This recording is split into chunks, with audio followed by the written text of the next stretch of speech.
And then now we get into kind of the nitty gritty, the control layers and the designing for durability, and where we start talking more about how to use this vapor open airtight concept. So first, let's look at the different control layers. Water control being by far the most important layer. You know, nobody wants water to be entering their homes. The next most important layer is the air barrier. And a lot of times you could actually achieve this with the same layer. And typically you could use your house wrap. So you use a high quality house wrap, and that could be your water barrier and your air barrier. And I've seen levels just with that centralized air barrier at your house wrap as low as 0.58 ACH on the blower door testing. And this was actually that house with the 0.58 was actually done by a bunch of high school kids in Taylorville, Illinois, too. So the next one is really where Stonewall comes in, and that's your thermal control layer. And then the least most important layer is really your vapor control layer. So that's one thing I always bring up with even code officials. A lot of the times there's a vapor control or an insulation inspection, but there's actually not an air control layer or water control layer inspection on these buildings. You can see I have Joe Stebrick's perfect wall system, and really what that shows is a centralized control layer. So that's your water control and your air control layer centralized. Then you have exterior insulation or continuous insulation, and then you also have your cavity insulation as well. And that air gap is actually very important, which is the durability of your wall assembly. What that air gap does, it actually does two things. It's going to help keep the paint on your siding longer by just having a ventilated rain screen. And now any kind of vapor drive or air movement doesn't have to get pushed through your siding. It's also going to help dry out the wall assembly. So the durability, the long term, the longevity of that wall assembly is going to last that much longer. So there's different forms of moisture that can really affect our homes. The worst, of course, is just your rain, your wind-driven rainwater. Large overhangs, properly detailed windows and siding should take care of about 95% of this form of moisture. The next is the dew point, and this is going to change on an hourly or daily basis, and this also is going to change on how much continuous insulation you're adding. So let's say we're in climate zone 6 or northern Michigan. And what you'll notice is, you're probably going to need about 3 to 4 inches of continuous insulation for that dew point to always fall on the exterior of that structure. Now, one thing that's nice about having a vapor open product is even let's say you don't have the budget for 3 or 4 inches, but you put an 1.5 inch layer up and that dew point falls inside, but because the exterior is still vapor open, it's still able to dry to the exterior. The next form of moisture is condensation, and that's really just, it's like having a cold glass of water on a hot summer day. You're going to get that water droplet, and this is typical of like when you have like a 25-degree day or even colder, and your sheathing, if left exposed, it's going to be 25 degrees. So now if you have an air leak coming through your wall cavity and hitting that 25 degrees sheathing, you're going to get condensation on the backside of that sheathing. And the final kind of moisture that causes an issue is more on slab on grade projects. So that's really just capillary. So that's just water wicking up through the bottom. And this is where a vapor open assembly is going to work even better than like a vapor closed assembly. So when we discuss durability of walls, we need to look at what our homes want to do, what the forces are kind of putting on our homes. In the summer months, your home will draw air in from the warm to the cold. And then we need to really rely on the air conditioner to use to dehumidify. And what happens is if we have that interior vapor barrier in the summer months, which most of the United States is going to have a warm, probably 3 or 4 months even. So for those 3 or 4 months now, our vapor barrier is on the wrong side of the wall. And then in the winter months, your wall wants to dry outward into the dry, cold air. Vapor carries 50 times less moisture than air, so why do we have vapor barrier enforcement and little air barrier enforcement? We really need to stop the air leakage in our houses and not the vapor. And then a vapor open wall design. So we need to really look at, more than just the insulation, but all the other materials. So all materials have to have a perm rating over 2. So this is a question when you're looking at, your wall assembly, what is that perm rating of your, of your OSB or your plywood or the other materials that are going into it. Stone wool has perm ratings up to 90. So really depending on thickness and density, that's going to change. Primarily, we're going to be above a 30. And again, that's I believe, a 3-inch layer of continuous insulation on the outside is a 30. And then also a good wall design should never include 2 vapor barriers, and a flow-through design has 0. So that's, it's vapor open, but again, airtight. And then multiple air barriers are okay too. You could put, there's products for the interior of your wall that are air barriers and that have a higher perm rating, and those are awesome. And then also you could put your air barrier on the exterior. So you could put 15 different air barriers in your wall assembly and you're still not going to have any real issues with moisture. And then it's also a more forgiving wall assembly and an increased drying potential. Then when we start looking at vapor closed wall design, this is, there's no drying potential in this assembly, but there's also, in theory, there's no wetting potential. So this is also a good system. When you start looking at, closed cell spray foam on the inside and foam board on the outside, you're basically going to have all your materials are going to be less than 2. There's no condensing point in theory. And then also, but you also don't want 2 vapor barriers. And this is where I see some issues happening. If you look at the assembly with the fiberglass and the 2-inch or inch foam board on the outside, and they have an interior vapor barrier. So now you have a trap system. So when you get like that dew point or even condensation, because in, let's say, climate zone 6, 1 inch is not enough to keep that sheathing warm enough. And if you still have issues with condensation or dew point, and now it's trapped inside of your wall assembly.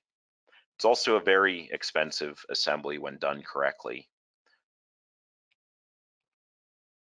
And then, we now need to really look at why vapor barriers, what they are, what they really mean.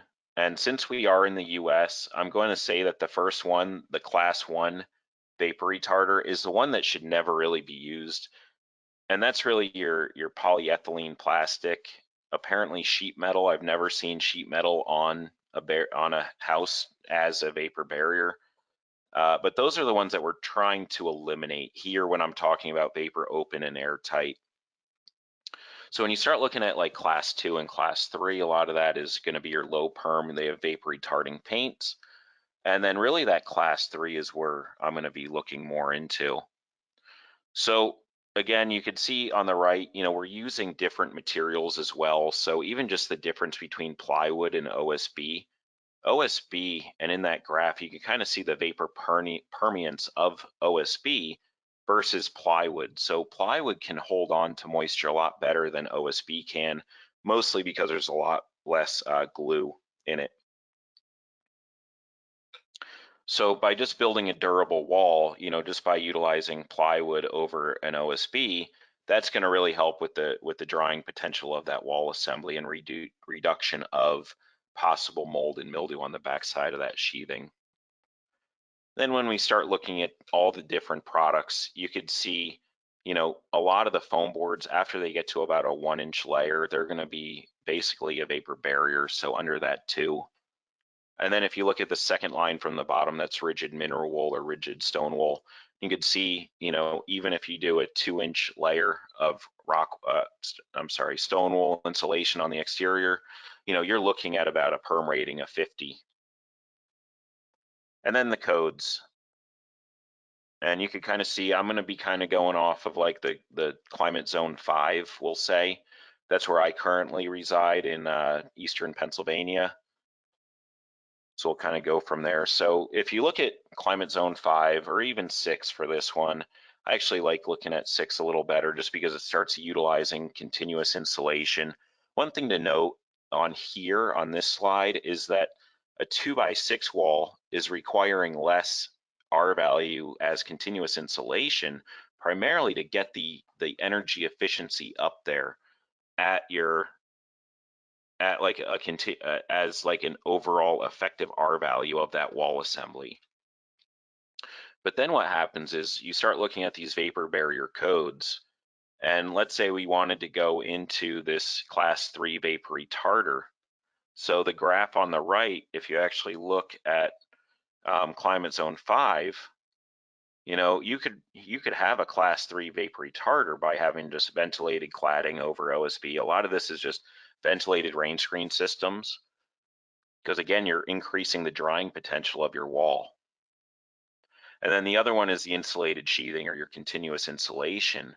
But this is where it kind of gets backwards, because now they're saying a 2x4 wall is actually only needs an R5, whereas a 2x6 wall needs a higher R value. And what that really is for is because with a 2x4 wall, your heat from inside of your home has less R value to go through to actually warm your sheathing. So you don't need as much of the continuous insulation, even though it's less energy efficient, because now your heat is getting to the sheathing, but it's helping with condensation. And we start talking more about condensation, you know, how do we reduce it? Biggest one is just reducing airflow. So by having a double, you know, air barrier, an air barrier on the inside and an air barrier on the outside, that's great. You know, you could do that, and then that way you don't have to really even worry about the condensation on the backside of the plywood, because now there's no air movement getting to the cold sheathing. Also, just higher density of your batt material. So typical stone wool insulation batts are around 2 to 2.5 pounds per cubic foot. So compared to like a fiberglass batt, which could be as low as 0.4 and up to about 1.5 pounds per cubic foot, you know, it's just more dense. Then also a grade 1 install, and this is something that NAME has actually really been promoting a lot better now, and just getting it out there and saying, hey, we need to make sure that the insulation that is installed properly. And then also just reducing cold surfaces. Just like in a bathroom, a lot of people think there's the most moisture in a bathroom. A lot of it is really actually because there's the most cold surfaces in that bathroom. And then vapor open to reduce trap moisture. So again, if you're, you know, only putting an inch board on the exterior, you don't need to worry about it trapping moisture anywhere. And then really just increasing the airflow, and that's with your ventilated rain screen system, and that's going to help dry out that wall assembly that much quicker. And then not just condensation, but understanding thermal bridging and just building a higher performance home in general. You know, if you look at the bottom left picture there, you could see all the studs in that wall. Studs can consist of anywhere from 25% to up to 45% of your total wall assembly. So by simply putting on a jacket on the outside, you know, you reduce that thermal bridging by a lot. Also, each one of those studs is only an R1 per inch. So if you have a 2x4 stud, it's only an R3.5. So even if you're putting an R23 batt in between, your effective R value is actually only going to be around like an R17 or R18. And then really, let's talk about designing the perfect wall. And really, again, let's start from the interior side, your regular drywall, and then you're going to have your batt insulation next, your sheathing, your centralized air and water barrier, your continuous insulation, and again, depending on your climate and how energy efficient you want to go, this is where you go, you know, increase that layer or decrease it.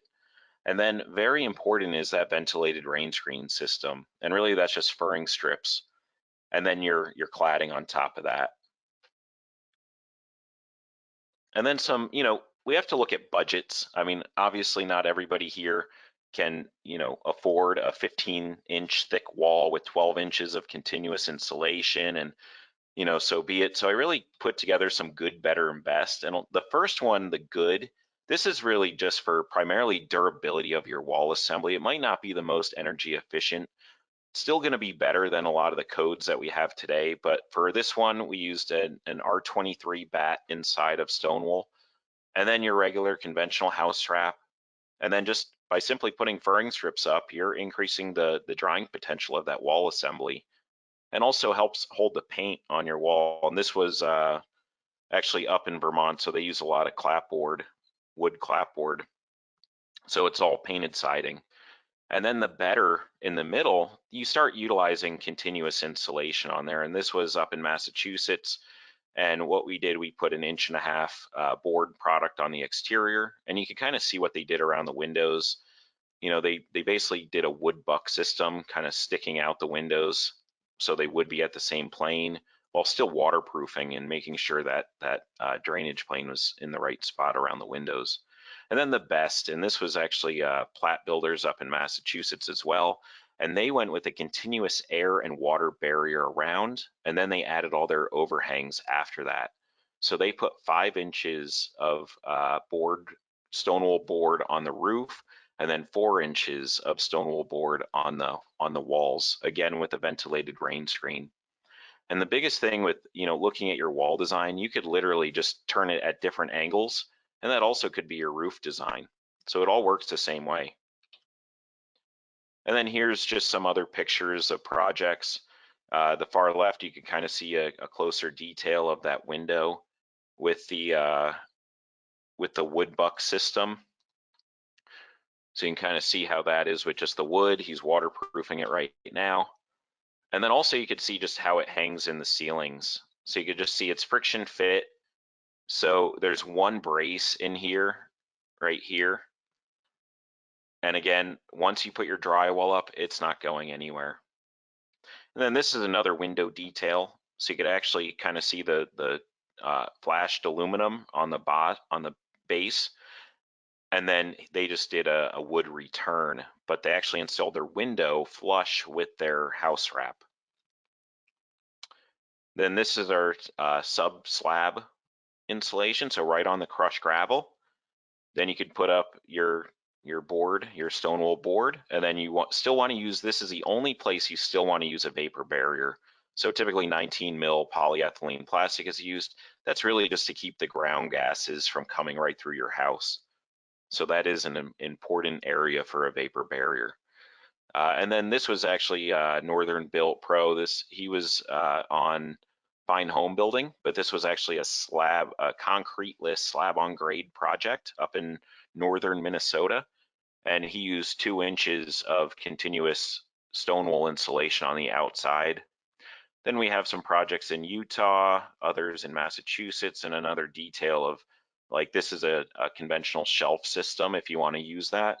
You don't need to, and there's other methods of how to, you know, keep it so it's still vented. And then this is the Platt Builders up in Massachusetts, just some more pictures, kind of see with the siding going up, what that all looks like. And then, you know, this bottom right picture, this is a project in New Jersey, and they were concerned about insects. Although one thing that I could attest to is if you have a good stack effect going through this ventilated rain screen system, you will not have bugs that want to nest in there. You get so much air movement through there, they will not find it something that they want to be in. And then what they did though was just put up some screening. So you could see this is just regular window screening chopped down on a chop saw, put it up with the house wrap, and then wrapped it back around after they put up the furring strips. So now you have this rain screen system that again is not going to trap moisture at the bottom of that rain screen system. And then you could also look at, you know, some retrofit things. So if you're not touching the exterior of your house and you want that air seal, you could do systems like a flash and bat system. If you want to be foam free, you could actually do that with some of the air barriers, the interior air barriers that they sell now. And then these are just, this is a 3-inch, this is in Colorado, so it's 3 inches of board product on the exterior, and then another roof assembly detail. And then this was actually my own personal house. Again, I love old homes. My house was built in the 1880s. It was a historic, not a historic, but it was a Bethlehem Steelworkers house back in this time.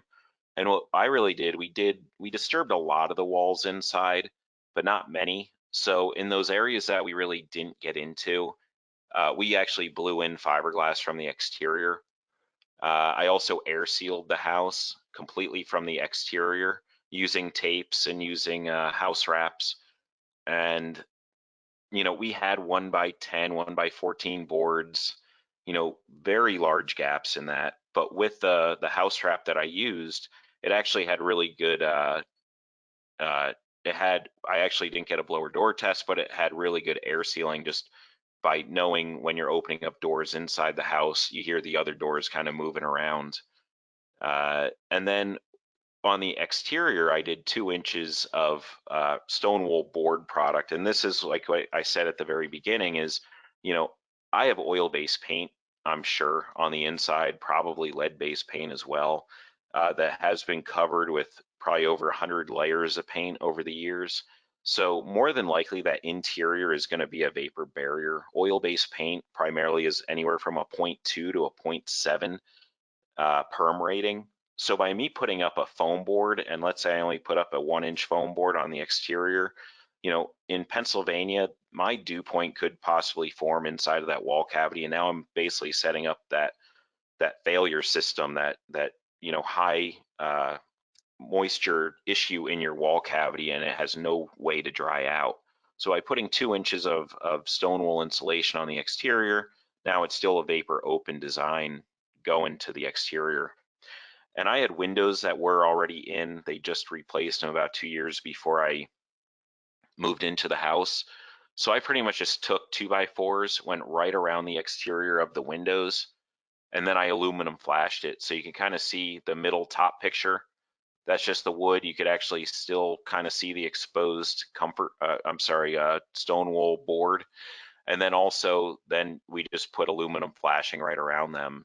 So that was about 2 3/4 inch, just with the 2 inch and then the 3/4 inch furring strips. So, and then this is kind of the completed house. And I found even a year after, my heating bill went from $300 down to about $50. So I reduced that pretty quickly. The payback period just for the insulation alone was about 2 years. There's also no more cold spots in the house. In the corners, all the normal issue spots in an old home, that's kind of where we found the most comfort in. And also you can't hear the road noise nearly as loud just because of the sound absorbing properties of stone wool. And then here's just some applications, and this is pretty much almost to the end of the presentation. But we are ICCEUS certified for below slab and all the ones that I kind of showed on that total house screen. And then we also have all these details as well. So you could go into, that roof assembly that we saw from Plat Builders. That was actually this assembly that they went off of. Then we have window details below grade, really just limiting thermal bridging. And for the builders, there are tips and tricks. For this, I actually these were 16-foot furring strips, and on your bottom course, you put them there, and then you just simply slide the boards behind and stack them up, securing the furring strips as you go up. So you could be this could be labor saving as well. And then that's pretty much all that I had. So at this point, I'm sure that there's been some questions. So I don't know, Brett, how you want to handle this? Yeah, definitely. We have a lot of questions coming in. Thanks for watching. Please continue to watch the next part of the session to complete the course and get your continuing education credits. Be sure to check out all of our courses available online that you can watch anytime and anywhere to pick up your CEUs. Before you go, make sure to subscribe to us on YouTube to get weekly updates and stay up to date on green building science courses, webinars, and home tours. Thanks again.